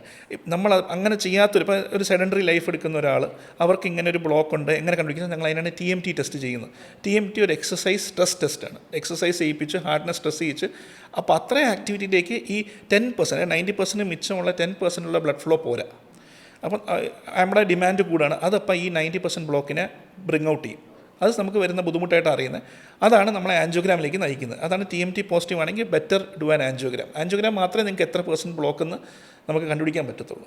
Doctor, ഇത് പറയുമ്പോൾ സാധാരണക്കാർക്ക് ഉണ്ടാവാനുള്ളൊരു സംശയം, എനിക്ക് എപ്പിസോഡിക്കലായി ഒരു നെഞ്ചുവേദനയുണ്ട്, അല്ലെങ്കിൽ ഒരു ചെറിയ നെഞ്ചുവേദനയുണ്ട്, ഞാൻ പോയി ഒരു ECG എടുത്താൽ എനിക്കിതിൽ ബ്ലോക്ക് ഉണ്ടോ എന്നറിയോ, അതോ ഞാൻ TMT തന്നെ ചെയ്യണോ? ഏത് ടെസ്റ്റാണ് അത് കൃത്യമായി അറിയാൻ സാധിക്കുക? ഇതിൽ നമുക്കുള്ളതെന്ന് പറഞ്ഞാൽ ECG ആണ് എപ്പോഴും ഫസ്റ്റ് ലൈൻ നമ്മൾ ചെയ്യുന്നത്. കാരണം വെച്ചാൽ ഒരു അറ്റാക്ക് ഉണ്ടാക്കാൻ മാത്രമുള്ള ബ്ലോക്ക് കുറച്ച് സിഗ്നിഫിക്കൻ്റ് ആയ രീതിയിലുണ്ടെങ്കിൽ ECGയിൽ അത് പ്രതിപാദിക്കും. എന്തായാലും അതിൽ ചേഞ്ചസ് പ്രതിപാദിക്കും. പക്ഷേ ഈ നമ്മൾ നേരത്തെ പറഞ്ഞല്ലോ 90% ബ്ലോക്ക്, 70% ഉള്ള ബ്ലോക്കൊക്കെ റീസണബിളി പുള്ളിയുടെ ആക്ടിവിറ്റി വലിയ ഹൈ എനർജി റിക്വയറിങ് ആക്ടിവിറ്റിയോ ഹൈ ഫിസിക്കൽ ആക്ടിവിറ്റി ഇല്ലെങ്കിൽ ECGയിൽ ചേഞ്ച് വന്നോളണമെന്നില്ല. അപ്പോൾ നമ്മൾ എന്തായാലും ECG കഴിയുമ്പോൾ അടുത്ത ഞങ്ങളുടെ ഇവാലുവേഷൻ നെക്സ്റ്റ് സ്റ്റെപ്പ് എന്ന് പറഞ്ഞാൽ ഒരു എക്കോ ആണ്. എക്കോ നോക്കുന്നത് മെയിൻലി ഹാർട്ടിൻ്റെ ഘടനാപരമായിട്ട് സ്ട്രക്ചറൽ പ്രശ്നം വല്ലതും ഉണ്ടോ, വാൽവിന് പ്രശ്നം വല്ലതും ഉണ്ടോ, പമ്പിങ് എങ്ങനെ ഉണ്ട്, ഇതാണ്. ഇതിലും ഇപ്പം പലപ്പോഴും ചോദിക്കും സാർ എക്കോയിൽ ഒരു കുഴപ്പമില്ല, എനിക്ക് എങ്ങനെ ഈ ബ്ലോക്ക് വന്നു, എങ്ങനെ അറ്റാക്ക് വന്നു. അപ്പോൾ അറ്റാക്ക് വന്ന വ്യക്തിക്ക് എക്കോയിൽ പ്രശ്നം കാണാം. കാരണം ആ ഒരു സ്ഥലത്തേക്കുള്ള ബ്ലഡ് ഫ്ലോ കട്ടായിട്ട് ആ വോളിന് അനക്കക്കുറവുണ്ടാവാം, പമ്പിങ് കുറഞ്ഞു പോകാം. TMT വരുന്നതെന്ന് വെച്ചാൽ TMT നമ്മൾ കുറച്ചുകൂടെ പുഷ് ചെയ്യണം. നമ്മൾ പറയും നമുക്കൊരു ഹാർട്ട് അറ്റാക്ക് ഉണ്ടാക്കണമെങ്കിൽ 100% ബ്ലോക്ക് വരണം. ഈ 100% ബ്ലോക്ക് അത്രയൊന്നുമില്ല, 90-ലും താഴെയാണ് ബ്ലോക്ക്. എന്നാൽ ഒരു സിഗ്നിഫിക്കൻറ്റ് ബ്ലോക്ക് ആണെങ്കിൽ അത് പുഷ് ചെയ്ത് നമ്മൾ ഉണ്ടാവുമോ നമ്മൾ നോക്കും. പക്ഷേ TMTയിലും ഇപ്പം നെഗറ്റീവ് വന്ന ഒരാൾ still complaining of chest pain, ഇപ്പം maybe not related to heart, നമ്മൾ അവരോട് പറയുന്നത് better we have a angiogram done. Maybe TMT 100 ഒരു ടെസ്റ്റും 100% ഫുൾ പ്രൂഫ് അല്ല. അപ്പോൾ TMTയിൽ വരാത്ത may be will just do it. അപ്പോൾ അതിനൊരു ഗുണം എന്ന് വെച്ചാൽ ഒരു ആൻജിയോഗ്രാം ഈ സിംറ്റം ഉള്ളവർക്കാണ്. TMT നെഗറ്റീവായ എല്ലാവർക്കും നമ്മൾ അഡ്വൈസ് ചെയ്യില്ല. TMT നെഗറ്റീവായ അവർ അഡ്വൈസ് ഇസ് ദാറ്റ് നിങ്ങൾക്ക് സിഗ്നിഫിക്കൻ്റ് ആയ ബ്ലോക്ക് ഒന്നുമില്ല, may B some small block will be there or normal ആയിരിക്കും, ബെറ്റർ ഡോണ്ട് വറി. വല്ലതും ഉണ്ടെങ്കിൽ മാത്രം നമുക്ക് പിന്നെ ലേറ്റർ ഒരു ഡേറ്റ് നോക്കാം. TMT എപ്പോഴെങ്കിലും വന്ന് വീണ്ടും റിപ്പീറ്റ് ചെയ്ത് ചെയ്താൽ മതി, ഇയർലിയോ വല്ല മതിയോ. അപ്പോൾ അതാണ് മെയിനായിട്ടൊരു കാര്യമുള്ളത്. ഡോക്ടർ, ഇത് പറയുമ്പോൾ എനിക്കൊരു സംശയം തോന്നുന്നത്, അടുത്തിടെ എൻ്റെ ഒരു കസിൻ ഇതുപോലെ പോയിട്ട് ECGയിൽ പ്രശ്നമില്ല, അടുത്ത് എക്കോ ചെയ്തു പ്രശ്നമില്ല, TMT ചെയ്തപ്പോഴാണ് അറിയാൻ പറ്റിയത്. അതിനുശേഷം ആളുടെ വൈഫ് ഇങ്ങനെ ഒരു ജനറൽ പെർസെപ്ഷൻ ഉണ്ടാക്കിയിട്ടുണ്ട്. ഞാനൊക്കെ പറയുമ്പോൾ തന്നെ എന്നോട് പറയും, വെറുതെ പോയിട്ട് ECG ഒന്നും ചെയ്യാൻ നിൽക്കണ്ട, അതിലൊന്നും അറിയാൻ പറ്റില്ല, ചെയ്യുന്നെങ്കിൽ TMT എന്നൊരു ടെസ്റ്റ് ഉണ്ട്, അത് ചെയ്താലേ ഇത് അറിയാൻ പറ്റുള്ളൂ എന്നുള്ളത്. അപ്പോൾ നമ്മൾ ഡയറക്റ്റ് ജമ്പ് ചെയ്ത് TMTയിലേക്ക് പോകേണ്ടതുണ്ടോ? അതിനൊന്നും മറുപടി എന്താണ്? വളരെ വാലിഡ് ക്വസ്റ്റ്യൻ ആണ്. അപ്പോൾ എപ്പോഴും ചോദിക്കുന്നത് സാർ, അപ്പോൾ ഞാൻ എക്കോയും TMTയും ചെയ്തിട്ട് വന്ന് കണ്ട അങ്ങനെ. അപ്പോൾ അത് കറക്റ്റാണ് അവർ പറഞ്ഞത്. പക്ഷേ ഡയറക്റ്റ് TMT ചെയ്യരുത്. കാരണം ഒരു കാരണം വെച്ചാൽ നമുക്ക് എന്താണ് ഈ വ്യക്തിയുടെ കണ്ടീഷൻ എന്നുള്ള അറിയില്ല, ഹാർട്ടിൻ്റെ കണ്ടീഷൻ എന്നുള്ള അറിയില്ല. ECG എടുക്കുമ്പോൾ ECGയിൽ ചില ഫൈൻഡിങ്സ്, അതായത് ഒരു ഹാർട്ട് ബ്ലോക്സ് പോലെയോ അല്ലെങ്കിൽ നമുക്ക് കുറച്ച് ഫൈൻഡിങ്സ് ഉണ്ടെന്നുണ്ടെങ്കിൽ അവരത് ചെയ്യാൻ പാടില്ല. രണ്ട് രീതിയിലാണ്. അവർക്ക് TMT വഴി വരെ വെയിറ്റ് ചെയ്യേണ്ട, അവർക്കൊരു എക്കോയും കൂടെ കണ്ടിന്യൂഷൻ നമുക്ക് നേരെ ആൻജിയോഗ്രാമിൽ പോകാം. പിന്നെ ചില കണ്ടീഷനിൽ TMT will not be helping you if a person has a certain sort of an ECG rhythm. അത്ര തിയറട്ടിക്കലായിട്ടാണ് എക്സ്പ്ലെയിൻ ചെയ്യാത്തത്. ചില ടൈപ്പൊക്കെ നമ്മൾ TMT ചെയ്യേണ്ട, അതിൽ നമുക്ക് റിസൾട്ട് കിട്ടില്ല, നമുക്ക് കൺഫ്യൂസ്ഡ് ആവും, അത് വേണ്ട. എക്കോ എന്തുകൊണ്ടാണ് എക്കോ കഴിഞ്ഞിട്ട് TMT എന്ന് പറയുന്നത് വെച്ചാൽ നമ്മുടെ പമ്പിങ് വളരെയധികം കുറഞ്ഞിരിക്കുന്ന അവസ്ഥയാണെങ്കിലോ വാൽവുകൾക്ക് അയോട്ടിക് വാൽവുകൾക്ക് കുറച്ചധികം ചുരുക്കം ഉണ്ടെങ്കിലും ഇത് ചെയ്യാൻ പറ്റില്ല, ഇത് വേഴ്സായ ഒരു ഔട്ട്കത്തിലേക്ക് എത്തും. അപ്പോൾ എക്കോ ഫെയർലി ഓക്കെയാണ്, ഈ പറയുന്ന പമ്പിങ്ങിൻ്റെ പ്രശ്നമില്ല, വാൽവിന് ചുരുക്കമില്ല, ECG റീസണബിളി ഓക്കെ, വേറെ പ്രശ്നങ്ങളില്ലെങ്കിൽ അല്ലെങ്കിൽ doubtful changes which will be brought out by a TMT ആണെങ്കിൽ TMT ചെയ്യാം. ECGയിലും ചില പ്രശ്നങ്ങളുണ്ട്, എക്കോയിലും ചില പ്രശ്നങ്ങളും ഞങ്ങൾ TMT ചെയ്തതെന്ന് പറയും. ഡോണ്ട് ഡു TMT, നമുക്ക് നേരെ ഇത് ചെയ്യാം. പിന്നെ ഒരു കാര്യം എപ്പോഴും ആലോചിക്കേണ്ട, നെഞ്ചുവേന ഇന്നലെ ഉണ്ടായുള്ളൂ, നമുക്ക് നാളെ TMT അല്ലല്ല. നെഞ്ചുവേന സിഗ്നിഫിക്കൻ്റ് ആയിട്ട് ഉണ്ടായിട്ടുണ്ടെങ്കിൽ TMT ഇപ്പോൾ എന്തായാലും ചെയ്യേണ്ട. ഇത് അറ്റാക്ക് ആണോ അല്ലെന്നുള്ള ECG ടെസ്റ്റും എക്കോ ടെസ്റ്റും ബ്ലഡ് ടെസ്റ്റും ഉണ്ട്. അതാണോ എന്നുള്ള അല്ലാതെ കണ്ടുപിടിച്ചതിന് ശേഷം ഒരു സഫീഷ്യൻ്റ് ഒരു 2 days വല്ല റെസ്റ്റ് കൊടുത്തിട്ട് മതി. 2 days അല്ല ഒരു 1 week. ഇപ്പം ഒരു നെഞ്ചുവേന, ഇപ്പോൾ നമ്മൾ അൺസ്റ്റേബിൾ ആൻജിനാണ്, സിഗ്നിഫിക്കൻ്റ് ഒരു പെയിൻ വന്നാൽ നമ്മൾ ഉടനെ ഒരു TMT പറയില്ല. Either we can advise them directly ഒരു ആൻജിയോഗ്രാം, അല്ലെങ്കിൽ ആഫ്റ്റർ ഒരു 2 weeks റെസ്റ്റ് എടുത്തതിന് ശേഷമേ നമ്മൾ TMT പറയുള്ളൂ. വേദന വന്ന ഒരാളെ പിന്നെ ഓടിച്ച് ബുദ്ധിമുട്ടുണ്ടാക്കാം. Maybe if you are ഒരു ഹാർട്ട് അറ്റാക്കിൻ്റെ ബിഗിനിങ് ആയിരുന്നെങ്കിൽ TMT will make it full blown ഒരു പ്രശ്നമായിട്ടാണ്. അപ്പോൾ അങ്ങനെ അതുകൊണ്ട് ഇപ്പോൾ TMT അങ്ങനെ ഒരു ഈസി ചുമ്മാ പോയി ചെയ്യാവുന്ന ടെസ്റ്റ് അല്ല, അത് എപ്പോഴും ഒരു ഗൈഡൻസിലേ ചെയ്യാവുള്ളൂ. ഓക്കെ ഡോക്ടർ, അതുപോലെ ഒരു വ്യക്തിക്ക് കുറച്ച് ദിവസമായിട്ട് ഒരു നെഞ്ചുവേദന എന്നൊരു ഫീലിംഗ് ഇങ്ങനെ തോന്നുന്നുണ്ട്. അപ്പോൾ ആൾ ഡോക്ടറെ കണ്ടു. അപ്പോൾ കാണുന്നതിന് മുന്നേ ECG എടുത്തു, ഡോക്ടറെ അടുത്ത് പോയി, ഡോക്ടർ പരിശോധിച്ച് പറയുകയാണ്, ഇല്ല അതിൻ്റെ ലക്ഷണമൊന്നും ഹാർട്ടിന് പ്രശ്നമുണ്ടെന്നൊന്നും തോന്നുന്നില്ല, മസിൽ പെയിൻ ആയിരിക്കും, ഒന്ന് റെസ്റ്റ് എടുത്ത് നോക്കൂ എന്ന് പറയുന്നു. നമുക്കൊരു ഡോക്ടറെ കാണാതെ വീട്ടിൽ വെച്ച് തന്നെ ഇത് മസിൽ പെയിൻ ആണ് എന്ന് എക്സ്ക്ലൂഡ് ചെയ്യാൻ പറ്റുമോ? അതിൻ്റെ ഒരു പ്രശ്നം എന്ന് വെച്ചാൽ ഇപ്പം ഞാൻ പറഞ്ഞല്ലോ, ഇതിൻ്റെയൊക്കെ ഈ പെയിൻ ഇപ്പം ഞാൻ നേരത്തെ പറഞ്ഞു നമുക്കൊരു എരിച്ചിൽ പോലെയാണ്. പിന്നെ മോസ്റ്റ് ഓഫ് ദ ടൈം അവർ വിചാരിക്കുന്നത് ഈ ഭക്ഷണം കഴിച്ചുകൊണ്ട് എനിക്കുണ്ടായ എരിച്ചിലാണ്, അതുകൊണ്ടാണ് ഞാൻ മൈൻഡ് ചെയ്യാതിരുന്നത്. ഇപ്പം നമ്മൾ എന്ത് പറ്റി വൈകിപ്പോയത്, ഇപ്പം നമുക്കിതിന് വിൻഡോയും ഉണ്ട്. ഒരു അറ്റാക്ക് വന്ന ആൾ ഒരു 24 hours വന്നാൽ മാത്രമേ നമുക്ക് ആൻജിയോപ്ലാസ്റ്റി എമർജൻസി ആയിട്ട് ചെയ്യാൻ കൊടുക്കുള്ളൂ. കുറച്ച് കഴിഞ്ഞ് കഴിഞ്ഞാൽ പിന്നെ നമ്മൾ വീൽ ഗിവ് ഹിം വേറെ ഹെപ്പാരിൻ എന്നുള്ള ട്രീറ്റ്മെൻറ്റ് കൊടുത്ത് അതൊന്ന് സ്റ്റേബിലൈസ് ചെയ്തതിന് ശേഷം മാത്രമേ ഒരു ആൻജിയോഗ്രാം എടുക്കാൻ പറ്റുള്ളൂ. More you wait more muscle is being loss എന്നുള്ളതാണ്. പക്ഷേ we are not suppose to do after the window period, ആ ഒരു സമയത്തിന് ശേഷം. അപ്പം അവർ മിക്കവരും പറയുന്നതാണ് ഞാൻ ഗ്യാസാന്ന് കരുതി ഇരുന്നാൽ സാറേ, അതുകൊണ്ടാണ് എനിക്ക് വരാത്തത്. അപ്പം അതാണൊരു പ്രശ്നം. അപ്പം ഇത് എന്ത് പെയിനാന്നുള്ളത് ഒരു വ്യക്തി ഡിസൈഡ് ചെയ്യുന്നതിനെക്കാട്ടി നല്ല ബെറ്റർ ഒരു ഫിസിഷ്യൻ, അറ്റ് ബെസ്റ്റ് ഒരു കാർഡിയോളജിസ്റ്റ് കണ്ട് ഡിസൈഡ് ചെയ്യുന്നതാണ് നല്ലത്. കാരണം we should not miss a heart attack. കാരണം അത്രയും ഒരു സ്ട്രെയിറ്റ് ഫോർവേഡായിട്ട് ഇത് വന്നോളണമെന്നില്ല. ഓക്കെ, ഇപ്പോൾ ഡോക്ടറോട് സംസാരിക്കുമ്പോൾ എനിക്ക് മനസ്സിലാവുന്നത് പഠനം കഴിഞ്ഞ് പ്രാക്ടീസിലേക്ക് കടന്ന് അതിൻ്റെ ഒരു കറക്റ്റ് ഒരു പീരീഡിൽ എത്തി നിൽക്കുന്ന ഡോക്ടറാണ്. അപ്പോൾ അങ്ങേക്ക് ഈ പുസ്തകത്തിൽ പഠിച്ചതും മനുഷ്യരെ നേരിട്ട് അനുഭവത്തിൽ വരുന്നതും തമ്മിലുള്ള ഇതിങ്ങനെയൊക്കെ ആയിരുന്നല്ലേ, അങ്ങനെ അനുഭവം കൊണ്ട് പഠിച്ചൊരു കാര്യം പറയാൻ പറഞ്ഞാൽ എന്തായിരിക്കും? ഇത് ഞാൻ നേരത്തെ പറഞ്ഞ വയറുവേദനയുടെ കഥ തന്നെയാണ്. ഞാനിതുപോലെ മെഡിസിൻ ചെയ്യുന്ന സമയത്ത് ഞാൻ കാഷ്വലി കണ്ട പേഷ്യൻ്റ്, നമ്മളിപ്പോൾ നെഞ്ചുവേദന ഉണ്ടോ, എന്താ നെഞ്ചുവേദന, എനിക്ക് നെഞ്ചുവേദന ഇല്ലാന്ന് സാറിനോടല്ലേ പറഞ്ഞത്. പുള്ളി തർക്കിക്കുന്ന രീതിയിൽ എനിക്ക് വയറുവേദനയാണ്. അപ്പം വയറുവേദന വരുമ്പോഴത്തേക്കും നമ്മൾ പൊതുവേ വയറിന് പറയുമ്പോൾ അക്യൂട്ട് അബ്ഡോമൻ, വയറിന് സിവിയർ പെയിൻ ഉണ്ടെങ്കിൽ നമ്മൾ സർജനെയാണ് ഇൻവോൾവ് ചെയ്യേണ്ടത്. അപ്പം പക്ഷേ നമ്മളിവിടെ വന്നത് മെഡിസിൻ സൈഡിൽ വന്നു ഇങ്ങനെ പറഞ്ഞപ്പോൾ എനിക്കൊരു തൃപ്തിക്കുറന്നില്ല. പുള്ളി വിയർക്കുന്നുണ്ട്, പക്ഷേ മേ ബി പുള്ളിയെ സ്ട്രെസ്ഡ് ആയിരിക്കും. നമ്മൾ കംപ്ലീഷൻസേക്ക് ഒരു ECG എടുത്തപ്പോഴാണ്, ECG മാത്രമാണ് പുള്ളിയെ അവിടെ ഒരു അറ്റാക്ക് പുള്ളി എന്നെ ഇങ്ങനെ തർക്കിക്കുന്ന പോലെ പറയണം, എനിക്ക് നെഞ്ചുവേദനയില്ല, എത്ര തവണ പറയണം എനിക്ക് വയറുവേദനയാണ്, വയറുവേദനയ്ക്കുള്ള ചികിത്സ തരും. അപ്പോൾ ECG എടുത്തപ്പോൾ അത് ഹാർട്ട് അറ്റാക്ക് ആയിരുന്നു. വയറുവേദനയ്ക്കുള്ള ഇവാലുവേഷൻ ചെയ്തു, അതില്ല. പക്ഷേ അതാ പറഞ്ഞത്, നമുക്ക് ഇത് അപ്പം ബുക്കിൽ പറയാത്ത കാര്യമൊന്നുമല്ല, പക്ഷേ പെർസെൻറ്റേജ് ഭയങ്കര കുറവായിരിക്കും. ഇൻ ഫ്യൂ പേഷ്യൻസ് ഇവർക്ക് ഇങ്ങനെ ആയിരിക്കും. പിന്നെ ഒരു വളരെ റെയർ കാര്യമെന്ന് നമ്മൾ പ്രസംഗിച്ചാൽ ചില ആൾക്കാർക്ക് ഇതാ മെയിൻ സ്ട്രീമിന് വേണ്ടിയല്ല, റെയർ കേസായിട്ടാണ്. നെഞ്ചിലൊന്നും വേദനയില്ല, തലവേദനയാണ് പുള്ളിക്ക്, എപ്പിസോഡിക് ഹെഡേക്ക്. ഇതൊരു റെയർ കാര്യമാണ്, പക്ഷേ ഇത് ഞങ്ങൾ കണ്ടിട്ടുണ്ട്, പേഷ്യൻസിന് കണ്ടിട്ടുണ്ട്. അപ്പം പുള്ളിക്ക് പിന്നെ നമ്മൾ ആൻജിയോഗ്രാം ചെയ്തപ്പോഴാണ് കണ്ടുപിടിച്ചത് പുള്ളിക്കൊരു ബ്ലോക്ക് ഉണ്ടായിരുന്നു. പക്ഷേ ഹാർട്ട് അറ്റാക്ക് അല്ല, ഈ നമ്മൾ തേരി കയറുമ്പോൾ തലവേദന, നെഞ്ചുവേദന ശ്വാസം മുട്ടൊന്നുമില്ല, തേര് കയറുമ്പോൾ നല്ല തലവേദന, പിന്നെ വന്നപ്പോൾ കാർഡിയാക് സെഫലാൾജിയ എന്ന് പറഞ്ഞ പോലെ ഒരു എൻറ്റിറ്റി ഉണ്ട്. ഇതൊക്കെ റെയർ കാര്യങ്ങളാണ്. ജനറൽ പബ്ലിക്കിന് എപ്പോഴും മെജോറിറ്റി ആൾക്കാർ 90% മേളിൽ ആൾക്കാർക്ക് അനുഭവപ്പെടുന്നത് കിതപ്പും നെഞ്ചിൽ ഭാരമായിരിക്കും നടക്കുമ്പോൾ, അല്ലെങ്കിൽ ഹാർട്ട് അറ്റാക്ക് ഈ പറഞ്ഞ നെഞ്ചിൻ്റെ ഭാരവും കൺസ്ട്രിക്റ്റിംഗ് പെയിനും ആയിരിക്കും. ഡോക്ടർ ഒരിക്കൽ പൾമനോളജിസ്റ്റിനോട് സംസാരിക്കുമ്പോൾ മാം പറഞ്ഞു, ഒരു പേഷ്യൻ്റ് ഹോസ്പിറ്റലിൽ എത്തുകയും വളരെ ശ്വാസം മുട്ടലാണ് ഭയങ്കര പ്രശ്നം, അപ്പോൾ കൃത്യമായി ട്രീറ്റ്മെൻറ്റ് കൊടുത്തില്ല എന്നൊക്കെ പറഞ്ഞ് കേരളം അന്ന് ചർച്ച ചെയ്തൊരു കേസായിരുന്നു. അപ്പോൾ അന്ന് ആ പൾമനോളജിസ്റ്റിനോട് സംസാരിക്കുമ്പോൾ മാം പറഞ്ഞു, ചിലപ്പോൾ അദ്ദേഹത്തിന് ആ ശ്വാസം മുട്ടലുണ്ടായത് കേവലം ലങ്സിൻ്റെ പ്രശ്നം കൊണ്ടായിരിക്കില്ല, ഒരു കാർഡിയാക് അറസ്റ്റിൻ്റെ മുന്നോടിയായൊക്കെ സിവിയർ ആയിട്ടുള്ള ശ്വാസം മുട്ടലൊക്കെ അനുഭവപ്പെടാറുണ്ട് എന്ന്.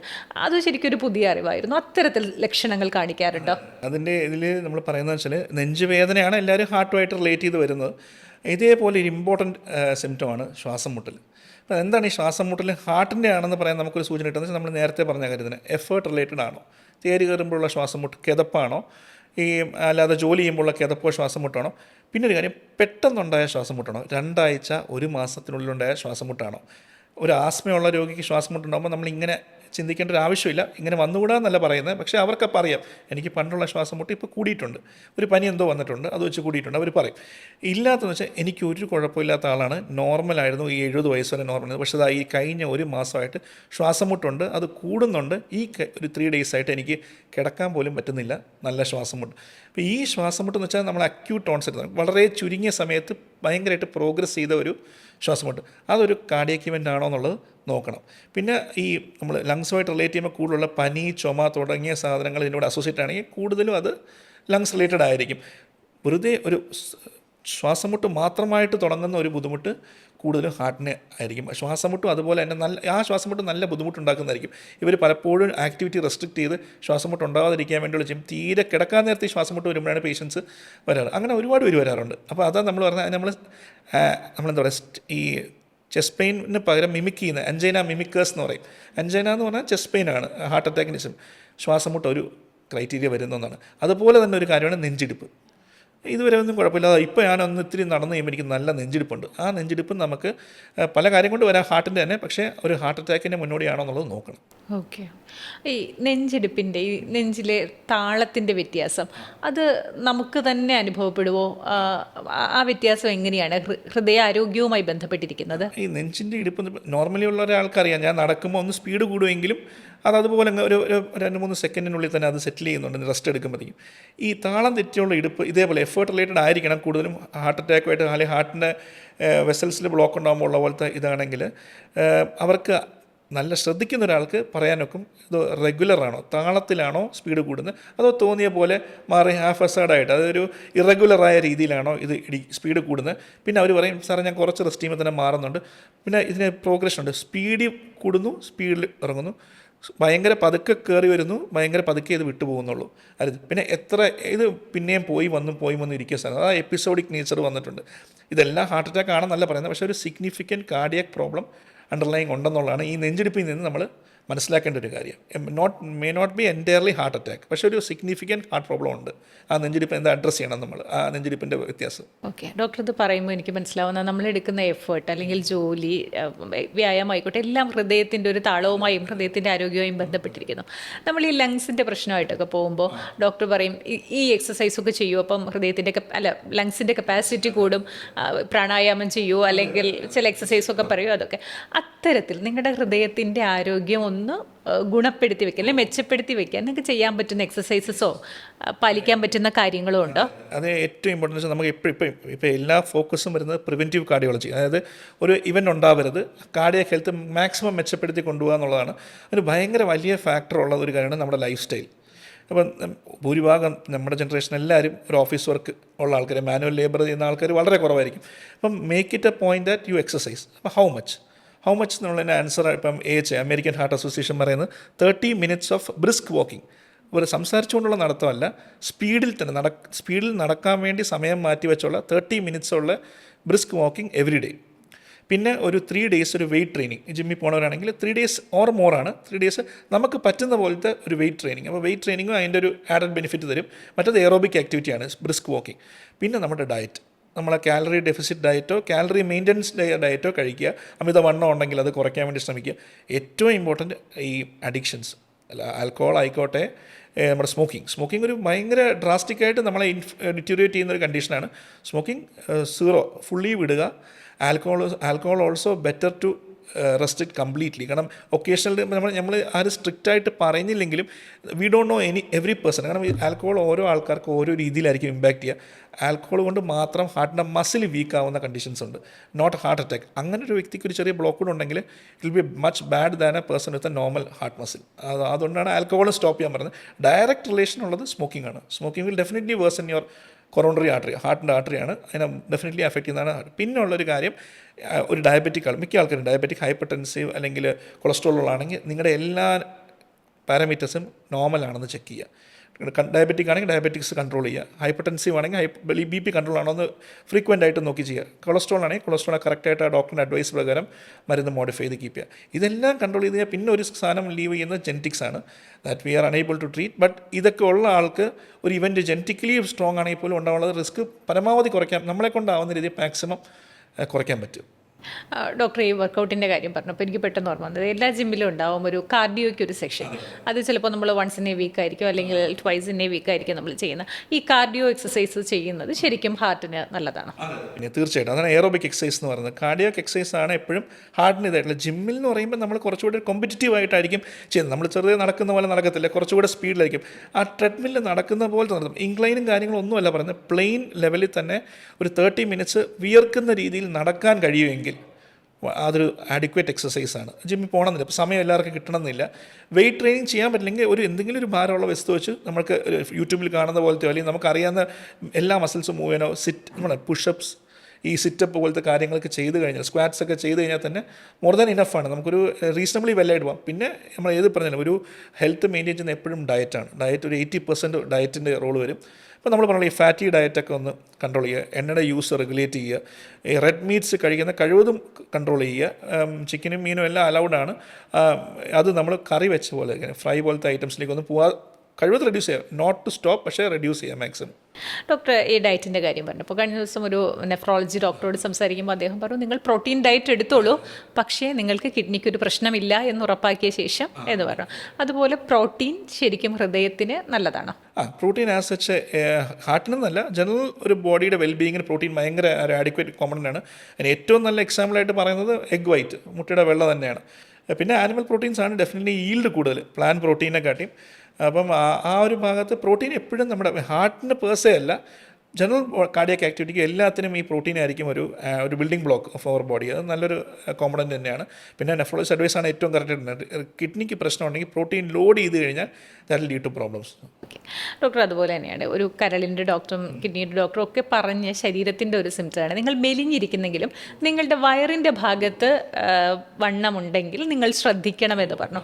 ഇത് ഹൃദയത്തിനും ആപ്ലിക്കബിൾ ആണോ? തീർച്ചയായിട്ടും. ഈ നമ്മളിപ്പോൾ എന്തുകൊണ്ടാണ് ഈ വണ്ണം കുറയ്ക്കണമെന്ന് പറയുന്നൊരു കാര്യം എന്ന് വെച്ചാൽ, വെച്ചാൽ ഇപ്പം വാട്ട് വി സീ എന്ന് പറയുന്നത് പുറത്തെ ഫാറ്റാണ്, നമ്മുടെ തൊലിയുടെ താഴെ സബ്ക്യൂട്ടീനിയസ് ടിഷ്യൂ ലെവലിൽ ആഡ് ചെയ്യുന്ന ഫാറ്റാണ്. ഇപ്പം കൂടുതലും അതിന് അത്രയും ഇമ്പോർട്ടൻസ് കൊടുക്കുക. വയറിന് ചുറ്റുമുള്ള ഫാറ്റിന് എന്തിന് ഇമ്പോർട്ടൻസ് കൊടുത്തു വെച്ചാൽ ഇതൊക്കെ നമ്മുടെ ഇൻറ്റേർണൽ ഓർഗൻസിൻ്റെ ചുറ്റിപ്പറ്റി ഡെപ്പോസിറ്റ്, വിസറൽ ഫാറ്റ് എന്നാണ് അതിന് പറയുന്നത്. അതൊരു വില്ലനാണ്. അത് അതിൻ്റേതായ രീതി, അത് നമ്മൾ കൊഴുപ്പെന്ന് വിചാരിക്കുന്ന സാധനം കൊഴുപ്പായിട്ടല്ല, അത് അതിൻ്റേതായ കുറേ രീതിയിലൂടെ നമുക്ക് ദോഷഫലങ്ങളിലേക്ക് എത്തിക്കാം. ഇതുപോലെ തന്നെയാണ് ഒരു പരിധി കൂടുതൽ വണ്ണം വന്നു കഴിയുമ്പം ഈ ഫാറ്റ് ഡെപ്പോസിറ്റ്സ് ഹാർട്ടിന് ചുറ്റും ഡെപ്പോസിറ്റ് ചെയ്യും. അതും ഒരു ബാഡ് ഔട്ട്കം, ബാഡ് ഹാർട്ട്, ഒരു കാർഡിയോവാസ്കുലർ ഔട്ട്കത്തിന് ലീഡ് ചെയ്യുന്നൊരു ഫാക്ടറായിട്ടാണ് ഇപ്പോഴത്തെ പഠനങ്ങൾ കാണിക്കുന്നത്. ഓക്കെ ഡോക്ടർ, ഇനി മനുഷ്യർക്കറിയാം, ഇപ്പോൾ ലൈഫ് സ്റ്റൈൽ ഡിസീസിനെ കുറിച്ച് കുറേ അവയർനെസ് വരുന്നുണ്ടെങ്കിലും ഒരു കോമൺ മാൻ അറിയാനാണ് എങ്ങനെയാണ് ഈ പ്രമേഹവും ഹൃദയാരോഗ്യവും ബന്ധപ്പെട്ടിരിക്കുന്നത്. അതായത് നമ്മൾ എങ്ങനെയാണ് ഈ ഹാർട്ട് അറ്റാക്ക് ബ്ലോക്ക് എന്ന്, എന്താണ് ഈ ബ്ലോക്ക് എന്ന് പറഞ്ഞാൽ ഒരു പ്ലാക്ക് എന്നാണ് ആ വാക്കിൻ്റെ പേര്. അതായത് സിമ്പിൾ ടേംസിൽ പറയുകയാണെങ്കിൽ ബ്ലഡ് വെസലിൽ കൊളസ്ട്രോളും മറ്റു കാര്യങ്ങളും അടിഞ്ഞ് അതിനുണ്ടായിരുന്ന പാസേജ് ചുരുങ്ങി വരുന്നു, ഇങ്ങോട്ട് അകത്തേക്ക് തള്ളി വരുന്നു. കാലം പോകെ അത് പൊട്ടുകയും ആ ഒരു മുറിവിലേക്ക് രക്തക്കട്ട വന്ന് അടിയുകയും ആ ഫ്ലോ അടഞ്ഞു പോവുകയും ചെയ്യുകയാണ്. പക്ഷേ പ്ലാക്ക് റപ്ചർ, പിന്നെ ക്ലോട്ട് ഫോർമേഷൻ, ടോട്ടലായിട്ട് അവിടേക്കുള്ള ഫ്ലോ പോകുന്നത്. അപ്പോൾ എന്താണ് ഈ ഡയബറ്റീസ് എന്ന് പറയുമ്പോൾ ബേസിക്കലി നമ്മുടെ ബോഡിയെ ഫുള്ളായിട്ട് ബാധിക്കുന്ന ഒരു കണ്ടീഷനാണ്. ബ്ലഡ് ഷുഗേഴ്സ് കൺട്രോൾ ചെയ്യുക എന്നുള്ളതാണ് നമ്മളെക്കൊണ്ട് പറ്റുന്ന ഒരു കാര്യം. അത് കൺട്രോൾ ആക്കിയില്ല എന്നുണ്ടെങ്കിൽ ഓരോരോ സിസ്റ്റമായിട്ട് അഫക്റ്റഡ് ആവും പ്രമേഹത്തിൻ്റെ രീതിയിൽ. അപ്പോൾ ഇതിൽ മെയിൻലി അഫക്റ്റഡ് ആവുന്ന സാധനങ്ങളൊന്നാണ് വെസൽസ്.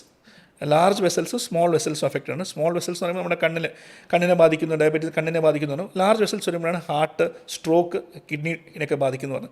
അപ്പം ഈ നമ്മുടെ ബ്ലഡ് വെസൽസിനെയാണ് ഈ ഡയബറ്റീസ് അഫക്റ്റ് ചെയ്യുന്നത്.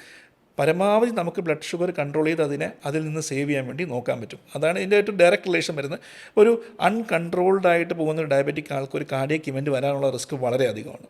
അപ്പം how strict you are with your diabetes will reflect on your cardiac health also. പ്രമേഹം പോലെ തന്നെയാണ് ഹൈ ബ്ലഡ് പ്രഷർ. അപ്പോൾ ബിപിയും ഹൃദയാരോഗ്യവും എങ്ങനെ ബന്ധപ്പെട്ടിരിക്കുന്നു?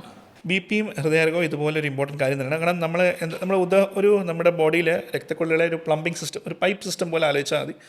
ഒരു നിശ്ചിത രീതിയിലുള്ള പ്രഷറിൽ അത് നന്നായിട്ട് ഫങ്ഷൻ ചെയ്യും.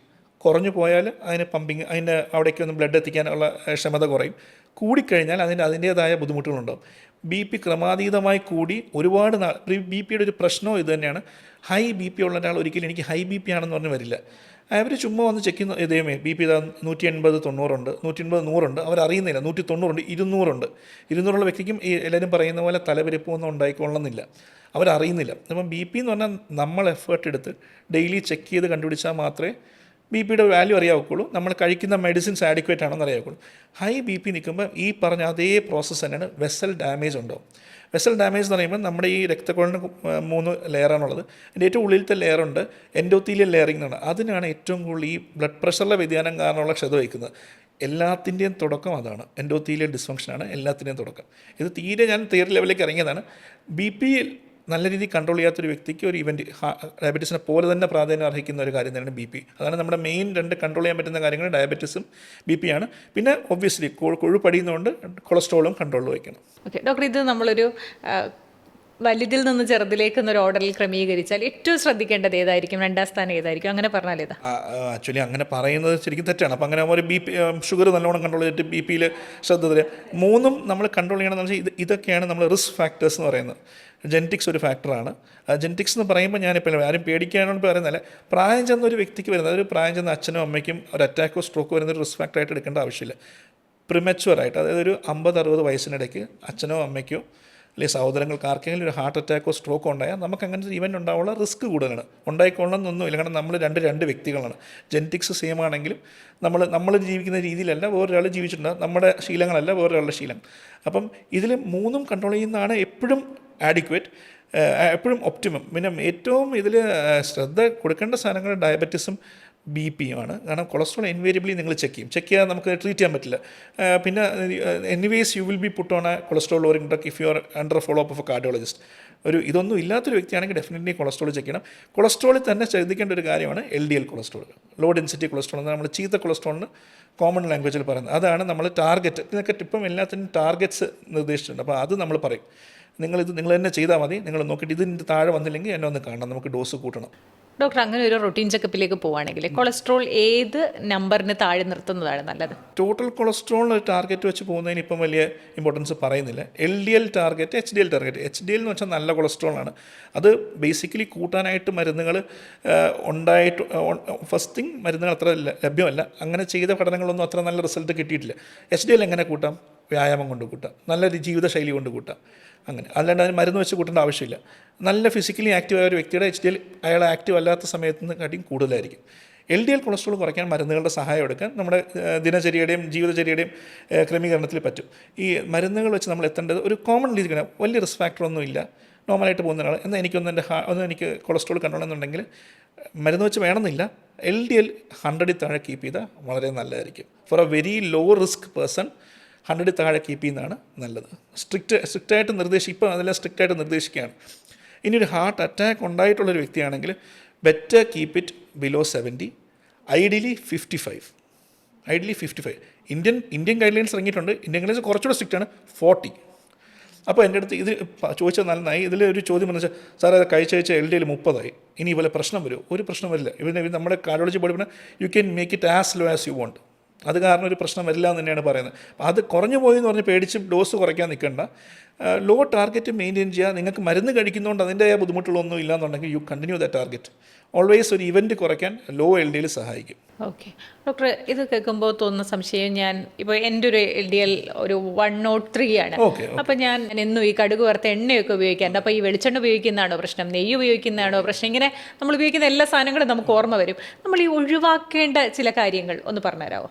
ഒഴിവാക്കേണ്ട കൊളസ്ട്രോളിനെ സംബന്ധിച്ചാണെങ്കിൽ ഒഴിവാക്കേണ്ട കാര്യം എന്ന് പറഞ്ഞാൽ ഒബ്വിയസ് ആയിട്ട് നമുക്ക് കാണുന്ന അമിതമായ എണ്ണ ഉപയോഗം, എണ്ണ പലഹാരങ്ങൾ. നമുക്കതൊരു ഐഡിയൽ ആവശ്യമുള്ളൊരു കാര്യമായിട്ടല്ല. നമ്മളൊരു സന്തോഷത്തിന് വേണ്ടി കഴിക്കുന്ന, അല്ലെങ്കിൽ അതിന് ടേസ്റ്റിന് വേണ്ടി കഴിക്കുന്നൊരു കാര്യമാണ്. എണ്ണയിൽ വറുത്ത് എന്ത് ഐറ്റം ആയാലും, ഇപ്പം ഈവൻ വെജിറ്റേറിയൻ ഡയറ്റ് ആയാലും ഒരു ഓയിൽ കൂടുതൽ ഉപയോഗിച്ചുണ്ടാക്കുന്ന കാര്യങ്ങളാണെങ്കിൽ അവോയ്ഡ് ചെയ്യുക. ഏത് ഓയിലിനുള്ളതിൽ ഇപ്പം പഠനങ്ങൾ പറയുന്നത് സൺഫ്ലവർ ഓയിലാണ് പ്രശ്നം. സൺഫ്ലവർ ഓയിലാണ് ആക്ച്വലി നല്ലത്. ആ ലിസ്റ്റിൽ നമ്മളിങ്ങനെ ഇൻഡെക്സ് എടുത്ത് നോക്കുമ്പോൾ സൺഫ്ലവർ ഓയിൽ ബെറ്ററാണ്. കോക്കനട്ട് ഓയിൽ മോശം എന്ന് പറയുന്നില്ല. എമംഗ് ദ ഓയിൽ സൺഫ്ലവർ ഓയിലാണ്. അതുകൊണ്ട് നമ്മളെല്ലാവരും യൂസ് ചെയ്യുന്ന സൺഫ്ലവർ ഓയിലേക്ക് ഷിഫ്റ്റ് ചെയ്യാനുള്ള കാര്യം ആ പഠനം കൊണ്ട് തന്നെയാണ്. വെളിച്ചെണ്ണ മോശം എന്നുള്ള രീതിയിലാണ് പറഞ്ഞത്. ഡോക്ടർ ഇപ്പോൾ സൺഫ്ലവർ ഓയിലേക്ക് ഷിഫ്റ്റ് ചെയ്യും. സൺഫ്ലവർ ഓയിലാണ് ഞാൻ ഏറ്റവും നല്ലത്. ഒലിവ് ഓയിലാണ്. ഒലിവ് ഓയിൽ നമ്മൾ അത്രയും ഒരു കോമൺ യൂസിലേക്ക് ഞാൻ യൂസ് ചെയ്യുന്നില്ല. ഞാൻ സൺഫ്ലവർ ഓയിലാണ് യൂസ് ചെയ്യുന്നത്. പിന്നെ ഇടയ്ക്ക് വെളിച്ചെണ്ണ യൂസ് ചെയ്യുന്നുണ്ട്. നമുക്കത് ഇഷ്ടമുള്ളതുകൊണ്ട് യൂസ് ചെയ്യുന്നത്. പക്ഷേ അത് ഒരു ഫ്രീക്വൻ്റ് ആയിട്ട് യൂസിൽ വരുന്നില്ല. അപ്പം അതാണ് അതിൽ ഈ ഓയിലിൻ്റെ കാര്യത്തിൽ പറഞ്ഞത്. നെയ്യും ബട്ടറും ഒക്കെ ഉപയോഗിക്കുന്ന മോഡറേഷനിലാണെങ്കിൽ നോ പ്രോബ്ലം. ഡെയിലി ബ്രെഡ് ഒരു ബട്ടർ അങ്ങനെയൊക്കെ കഴിക്കുന്നതാണെങ്കിൽ ബി കെയർഫുൾ. അതൊരു ബട്ടറാണ് അതിൽ അത്രയും നല്ലൊരു ആഡഡ് വാല്യൂ. ഒരു മോശം ഒരു ഫാക്ടർ അതിൽ ബട്ടറാണ്. ബട്ടർ റെസ്ട്രിക്റ്റ് ചെയ്യണം. ഈ ചീസ് പോലത്തെ കാര്യങ്ങളൊക്കെ റെസ്ട്രിക്റ്റ് ചെയ്യണം. എന്നാൽ ഓയിലിൽ നമ്മൾ ഈ പറഞ്ഞ നമ്മുടെ വേണ്ട കാര്യങ്ങൾക്ക് ഓയിൽ തീർത്തും നിർത്തണമെന്നൊന്നും ആരും പറയുന്നില്ല. പക്ഷേ അമിതമായിട്ട് ഓയിൽ ഫ്രൈഡ് സ്നാക്സ്, പിന്നെ ഫാസ്റ്റ് ഫുഡ്, അത് നമ്മുടെ കയ്യിലുള്ള നിൽക്കുന്ന രീതിയിലല്ല അതിൽ ഓയിലും കാര്യങ്ങളും വരുന്നത്. അതൊക്കെ കഴിവായിട്ട് റെസ്ട്രിക്റ്റ് ചെയ്താൽ മാത്രം മതി ഈ കൊളസ്ട്രോളിന്. പിന്നെ ഒരു കാര്യം നമ്മൾ ചോദിച്ച പോലെ ഞാനിതെല്ലാം ചെയ്യുന്നു, ഞാൻ എണ്ണ തൊടാറില്ല, എക്സസൈസ് ചെയ്യുന്നുണ്ട്, എന്നിട്ടും എൻ്റെ LDL 103 ആണ്. പക്ഷേ എനിക്ക് കുറച്ച് ഇത് വേണമെന്നുണ്ടെങ്കിൽ ഗൈഡ് ലൈൻ പെർസെ 103ക്ക് മരുന്ന് എഴുതേണ്ട ആവശ്യമില്ല. പക്ഷേ despite giving full effort from the person side, LDL more than 100 മോളിലാണ് ആൻഡ് ഹീസ് കീൻ ഇതാണെങ്കിൽ നമ്മൾ ഇവർക്ക് റിസ്ക് ഉണ്ടെങ്കിൽ വീൽ സ്റ്റാർട്ട് ചെയ്യും on cholesterol lowering drug, statins എന്നുള്ള മരുന്ന് സ്റ്റാർട്ട് ചെയ്യും. ലോ ഡോസിലായിരിക്കും. ടാർഗറ്റ് 100-നകത്ത് കീപ്പ് ചെയ്യാന്നുള്ളത്. പക്ഷേ അത് നേരത്തെ ചോദിച്ച പോലെ തന്നെയാണ്. നമ്മൾ ഒരിക്കലും ഒരു 120 ഉള്ള ആളോ 140 ഉള്ള ആൾക്ക് മരുന്ന് എഴുതാനല്ല ആദ്യം പോവുക. അവരോട് പറയാം നിങ്ങൾ ലൈഫ് സ്റ്റൈൽ മോഡിഫൈ ചെയ്യും. കാരണം നിങ്ങൾക്ക് ഇപ്പോഴും വേറെ റിസ്ക് ഫാക്ടേഴ്സ് ഒന്നും ഇല്ലെങ്കിൽ ideally we won't give medicines. 140 എന്നുള്ളതല്ല അവിടെ പ്രശ്നം. അയാൾക്ക് റിസ്ക് ഫാക്ടർ ഇല്ല, അയാൾ എന്തിനാ മരുന്ന് കഴിക്കണം, അതിൻ്റെ ആവശ്യമില്ല. അപ്പം ഈ കട്ട് ഓഫിന് മേളിൽ പോകുമ്പോഴത്തേക്കും വി ആർ കൺസേൺഡ്. നമ്മൾ പറയും എക്സസൈസ് ചെയ്ത് നോക്കിയിട്ടും നോക്കാൻ വേണ്ടി പറയും. Obviously first step lifestyle മോഡിഫിക്കേഷനാണ് കൊടുക്കുക. അതിലും കിട്ടിയില്ലെങ്കിലും മെഡിസിൻ കഴിക്കുക. കാരണം അവർ പ്രൈമറി എയിം ഈസ് ഈ ടാർഗറ്റ് മെയിൻറ്റെയിൻ ചെയ്ത് നിൽക്കുക. നമ്മുടെ സൈഡിൽ നിന്നൊരു ബുദ്ധിമുട്ടുണ്ടാവരുത്. അങ്ങനെ ഡോക്ടർ, ഈ സോഷ്യൽ മീഡിയയിലൊക്കെ കണ്ടിട്ടുള്ള കാര്യമാണ് നമ്മൾ ഈ മുട്ടയുടെ മഞ്ഞ കഴിക്കുന്നത് ഗുഡ് കൊളസ്ട്രോൾ ആണ്, അത് നിങ്ങൾ കഴിച്ചോളൂ എന്ന് പറയുന്നത് ശരിയാണോ? തീർച്ചയായിട്ടും അത് 50% കറക്റ്റ് 50% റോങ് എന്ന് പറയുന്ന സ്റ്റേറ്റ്മെൻറ്റാണ്. മുട്ടയുടെ മഞ്ഞ എന്ന് പറഞ്ഞാൽ വളരെ നല്ല രീതിയിലുള്ള ഫാറ്റ്സും ചില അമിനോ ആസിഡ്സും ഉള്ള ഒരു ഫുഡ് കോമ്പണൻ്റ് ആണ്. അപ്പോൾ നമ്മൾ എന്താ പറയുക വെച്ചാൽ, ഒരു കോമൺ പാർലാൻസ് പറയുകയാണെങ്കിൽ മുട്ടയുടെ മഞ്ഞ കഴിക്കാൻ ഭയങ്കര ഇഷ്ടമുള്ള ആളാണെങ്കിൽ ആഴ്ചയിൽ 3 മുട്ട ഫുള്ളായിട്ട് മഞ്ഞ കൂടെ ഉൾപ്പെടുത്തി ആഴ്ചയിൽ 3 മുട്ട. ഇതൊരു കുറേ പഠനങ്ങളിൽ നിന്ന് വന്ന ഡേറ്റയാണ്. 3 കൂടുതൽ കഴിക്കുന്ന ആൾക്കാരിൽ കുറച്ച് മോശം ഔട്ട്കമായിട്ട്, ബെനിഫിറ്റിനെക്കാട്ടി കുറച്ച് മോശം ഔട്ട്കമായിട്ടാണ് കണ്ടിട്ടുള്ളത്. അപ്പോൾ ഫുൾ മുട്ട കഴിക്കണമെങ്കിൽ മുട്ടയുടെ മഞ്ഞ കഴിക്കണം എന്നുള്ളതാണ് 3 per week. മുട്ടയുടെ വൈറ്റിന് അങ്ങനെ റെസ്ട്രിക്ഷൻ ഇല്ല. You can have enough number of egg whites per day. Egg white തന്നെ ആയിരിക്കണം. ഓക്കെ ഡോക്ടർ, അതുപോലെയാണ് മറ്റൊരു സംശയമുള്ളത്. ഈ 2 തരത്തിലാണ് കൊഴുപ്പടിഞ്ഞിട്ടുള്ള ബ്ലോക്കുകളും ഉണ്ടാവാറുണ്ട്, കാൽസ്യം ബ്ലോക്കുകളും ഉണ്ടാവാറുണ്ടെന്ന്. അപ്പോൾ മനുഷ്യരെപ്പോഴും ഈ കൊഴുപ്പിൻ്റെ ബ്ലോക്കുകളെ പറ്റിയാണ് സംസാരിച്ച് കേൾക്കാറ്. എങ്ങനെയാണ് ഈ കാൽസ്യം ബ്ലോക്കുകൾ രൂപപ്പെടുന്നത്? ഇത് ബേസിക്കലി ഇത് ഒരേ സ്പെക്ട്രം, ഒരേ രീതിയിൽ പോകുന്ന കാര്യങ്ങളാണ്. ആദ്യമാണ് കൊഴുപ്പ് വരുന്നത്. കൊഴുപ്പും പിന്നെ ഫൈബ്രസ് എന്ന് പറയും. നമ്മുടെ കുറച്ച് ചേഞ്ചസ് വന്നിട്ട് കൊഴുപ്പും ഒരു ഫൈബർ പോലത്തെ കുറച്ച് ടിഷ്യൂ എലമെൻറ്റ്സ് ഉള്ളതാണ് തുടക്കത്തിൽ. ഇത് കാലം പോകെയാണ് അതിൽ കാൽഷ്യം അടിഞ്ഞു വരുന്നത്. അല്ലാതെ ഒരാൾ തുടക്കത്തിൽ കാൽഷ്യമായിട്ടുള്ള ബ്ലോക്കായിട്ട് വരില്ല. അപ്പോൾ കുറച്ച് പഴക്കമുള്ള ബ്ലോക്കാണെന്നറിയാം. ഈ ഇപ്പം ഒരു കാർഡിയോളജി എന്നതിലേക്ക് കാൽഷ്യത്തിന് വരുമ്പോഴത്തേക്കും നമുക്ക് കുറച്ച് ടെക്നിക്കലി അഡ്വാൻസ്ഡ് എക്യുപ്മെൻറ്റ്സ് വെച്ച് ടെക്നിക്കലി ഡിഫിക്കൽട്ടായിരിക്കും ആ ആൻജിയോപ്ലാസ്റ്റി ചെയ്യാൻ. അല്ല സാർ, അപ്പോൾ ഒരു മനുഷ്യൻ വിചാരിക്കുകയാണ് ഞാൻ ഈ മറ്റേ വൈറ്റമിൻ ഡിയും കാൽസ്യം ടാബ്ലറ്റും കൂടി എടുക്കാറുണ്ട്, ഈ കാൽസ്യം അമിതമായിട്ടില്ലെങ്കിൽ ഞാൻ നിറയെ പാല് കുടിക്കാറുണ്ട്, ഇതൊക്കെ അടിഞ്ഞിട്ടാണോ എനിക്ക് കാൽസ്യം ബ്ലോക്ക് വരുന്നതെന്ന് വിചാരിക്കുന്നതിൽ അർത്ഥമുണ്ടോ? അതിൽ അങ്ങനെ ഒരു ഡേറ്റ ഒന്നും ഇല്ല. നമ്മൾ കഴിക്കുന്ന കാൽഷ്യം ടാബ്ലറ്റ്, വൈറ്റമിൻ ഡി, പാല് കുടിക്കുന്നു, അതിലൊന്നും കൊണ്ട് ഒരു കാൽസിഫൈഡ് ബ്ലോക്ക് ഉണ്ടാവണമെന്ന് നിർബന്ധമില്ല. അത് കാലം പഴക്കം ചെന്നിട്ട് വരുന്നതാണ്. പിന്നെ നേരത്തെ ചോദിച്ച ചോദ്യം, എന്താണ് ഏറ്റവും വലിയ വില്ലൻ? ഡയബറ്റീസ് ആണ് ഏറ്റവും വലിയ വില്ലൻ. ഡയബറ്റിക് പേഴ്സൺ ഒരു ബ്ലോക്ക് ഉണ്ടെങ്കിൽ more chance of it being A calcified block. എന്താണ് കാൽസിഫൈഡ് ബ്ലോക്ക് എന്ന് വെച്ചാൽ നമ്മുടെ ആൻജിയോപ്ലാസ്റ്റിൽ എന്താ ചെയ്യുക? കൊഴുപ്പുള്ള ഭാഗത്തിനെ ബലൂൺ വെച്ച് വികസിപ്പിച്ചിട്ട് സ്റ്റെൻറ്റ് മുഖാന്തരം അതിന് ആ സൈസ് നമ്മൾ മെയിൻറ്റെയിൻ ചെയ്യാൻ നോക്കും. എന്തുകൊണ്ടാണ് നമുക്ക് എത്രയും നല്ല റിസൾട്ട് കിട്ടുന്നത് വെച്ചാൽ അത് കൊഴുപ്പായതുകൊണ്ടാണ്. കൊഴുപ്പ് ഒരു സോഫ്റ്റ് എലമെൻ്റ് ആയതുകൊണ്ടാണ് നമുക്ക് തുറന്ന് കിട്ടുന്നത്. കാൽഷ്യം വരുമ്പം ഈ സ്റ്റെൻറ്റിന് ഇങ്ങനെ വീർക്കാൻ പറ്റത്തില്ല. അപ്പോൾ ആ കാൽഷ്യം പൊടിച്ച് കളയാനോ അത് പൊട്ടിക്കാനോ ഉള്ള എക്യുപ്മെൻറ്റ്സ് ഉപയോഗിക്കേണ്ടി വരും. അത് ഉപയോഗിച്ച് നല്ല റിസൾട്ട് കിട്ടുന്ന പേഷ്യൻസ് ഉണ്ട്. അതൊക്കെ ഉപയോഗിച്ചിട്ടും നമുക്കൊരു ആഡിക്വേറ്റ് റിസൾട്ട് കിട്ടില്ലാത്ത പേഷ്യൻസ് ഉണ്ട്. അപ്പോൾ അവർക്ക് നമുക്കൊരു ജെനുവിൻലി നല്ലൊരു റിസൾട്ട് കൊടുക്കാൻ പറ്റത്തില്ല. അതാണ് കാൽസിഫൈഡ് ഒരു ബ്ലോക്കിൻ്റെ പ്രശ്നം. ഓക്കെ ഡോക്ടർ, നമ്മൾ കുറേ ഏരിയാസ് സംസാരിച്ചു. ഇനി വൈൻഡപ്പ് ചെയ്യുന്നതിന് മുന്നേ എനിക്ക് ഡോക്ടറോട് ചോദിക്കാനുള്ളൊരു കാര്യം, ഞാൻ നല്ല ലൈഫ് സ്റ്റൈൽ കീപ്പ് ചെയ്യുന്ന ഒരാളാണ്, ഞാനിപ്പോൾ നന്നായിട്ട് എക്സസൈസ് ചെയ്യുന്ന ഒരാളാണ്, ഞാൻ എൻ്റെ വെയിറ്റ് കൺട്രോൾ ചെയ്യുന്ന ആളാണ്. പക്ഷേ ജീവിത സാഹചര്യങ്ങൾ കൊണ്ടും അല്ലെങ്കിൽ വർക്കിലെ പ്രഷറാവാം, ഞാൻ നന്നായി ടെൻഷൻ അടിക്കുന്ന സ്ട്രെസ്ഫുൾ കണ്ടീഷനിലുള്ള ഒരാളാണ്. ഇത് എൻ്റെ ഹൃദയാരോഗ്യത്തെ ബാധിക്കും? 100% നമ്മളാണ് ആൻസർ. നമ്മൾ പുകവലിക്കുന്നവർ പറഞ്ഞ പോലെ തന്നെ നമ്മളെല്ലാം ചോദിക്കും, പുകവലിക്കത്തില്ല, എല്ലാം ആഡിക്വേറ്റ് ആണ്, പക്ഷേ സ്ട്രെസ്ഡ് ആണ്. സ്ട്രെസ് ഒരു വളരെ ഇമ്പോർട്ടൻറ്റ് ഫാക്ടറാണ്. 2 രീതിയിൽ. ഒന്ന്, സ്ട്രെസ്സ് കൊണ്ട് മാത്രം ഉണ്ടാകുന്ന ഹാർട്ടിൻ്റെ മസിലിൻ്റെ വ്യതിയാനങ്ങളുണ്ട്. ടെമ്പററി ആണെങ്കിലും അത് ബുദ്ധിമുട്ടുണ്ടാക്കും. പിന്നെ സ്ട്രെസ്സ് കൊണ്ട് മാത്രം ഈ കൊഴുപ്പിൻ്റെ അടിയിൽ നമ്മുടെ ബോഡിയിലെ ഫുൾ മെറ്റബോളിസംസ് മാറും. നമുക്ക് ചീത്ത കൊളസ്ട്രോളിൻ്റെ അളവ് കൂടാം സ്ട്രെസ്സിൻ്റെ ഇത് കാരണം. ഒരു കൊഴുപ്പിൻ്റെ പ്ലാക്കിൻ്റെ ഡെവലപ്മെൻറ്റ് കൂടാം. അറ്റാക്ക് തന്നെ സ്ട്രെസ്സ് മുഖാന്തരമുള്ള അറ്റാക്ക്. പല പേഷ്യൻറ്റും എന്ത് പറ്റി, വീട്ടിലൊരു പ്രശ്നം ഉണ്ടായി സാറേ, ഞാൻ ഇത്തിരി റേസായി, ഞാൻ കരഞ്ഞു, അതിനുശേഷം എനിക്ക് നെഞ്ചുവേദന. നോക്കുമ്പോൾ ECG അറ്റാക്കാണ് ചേഞ്ച് വന്നിരിക്കുന്നത്. ചെറിയ ബ്ലോക്ക് ആണെങ്കിൽ പോലും ആ ബ്ലോക്ക് ഉണ്ടാവാനുള്ള അവസ്ഥ ഉണ്ടായത് ആ സ്ട്രെസ് എപ്പിസോഡ് കാരണം മാത്രമാണ്. വീട്ടിലുണ്ടായ ഒരു ചെറിയൊരു എന്തൊരു പ്രതിനെ പുള്ളിക്കാരിക്ക് ഭയങ്കരമായിട്ട് വിഷമം ഉണ്ടാവുകയും ഒരു ഔട്ട് ബേസ്റ്റ് ഉണ്ട്, എമോഷണൽ ഔട്ട് ബേസ്റ്റ് ഉണ്ടായിട്ടുണ്ടായിരുന്നു. അപ്പം നമുക്ക് നമ്മൾ ഈ പറഞ്ഞ പോലെ തന്നെ ഇപ്പോൾ ഈ ലൈഫ് സ്റ്റൈൽ പോലെ തന്നെ ഇമ്പോർട്ടൻ്റ് ആണ് സ്ട്രെസ് മാനേജ്മെൻറ്റ്. ഇപ്പോൾ യോഗ പോലത്തെ കാര്യങ്ങൾ, നടക്കാൻ പോകുക എന്നുള്ളതിൻ്റെ ഒരു മെയിൻ അഡ്വാൻറ്റേജ് സ്ട്രെസ്, നമ്മുടെ തോട്ട് പ്രോസസ്സ് മാറും. പിന്നെ സൈക്ലിംഗ്, നമ്മൾക്ക് ഇഷ്ടം, നമ്മുടെ ഹോബീസ്, നമ്മൾ ഈ വർക്കിൽ ഇൻവോൾവ് ആയിരിക്കുന്ന ആൾക്കാരാണ് സ്ട്രെസ്സിൻ്റെ കാര്യം കൂടുതൽ വരിക. നമ്മൾ കുറച്ച് സ്ട്രെസ് റിലീവ് ചെയ്യുന്ന മെഷേഴ്സ് ലൈക്ക് യോഗ, ഒരു സൈക്ലിംഗ്, ഹോബീസിൽ ഇൻവെസ്റ്റ് ചെയ്യുക, അങ്ങനെയൊക്കെ ചെയ്യുക, ഇടയ്ക്കൊരു ഔട്ടിങ്ങിനൊക്കെ പോവുക ചെയ്യുന്നത് വളരെയധികം ഹെൽപ്ഫുൾ ആയിരിക്കും. നമ്മൾ അഡ്രസ്സ് ചെയ്യാത്ത പോയിൻറ്റും ആ സ്ട്രെസ് തന്നെയായിരുന്നു. അത് വളരെ ഇമ്പോർട്ടൻ്റ് ആണ്.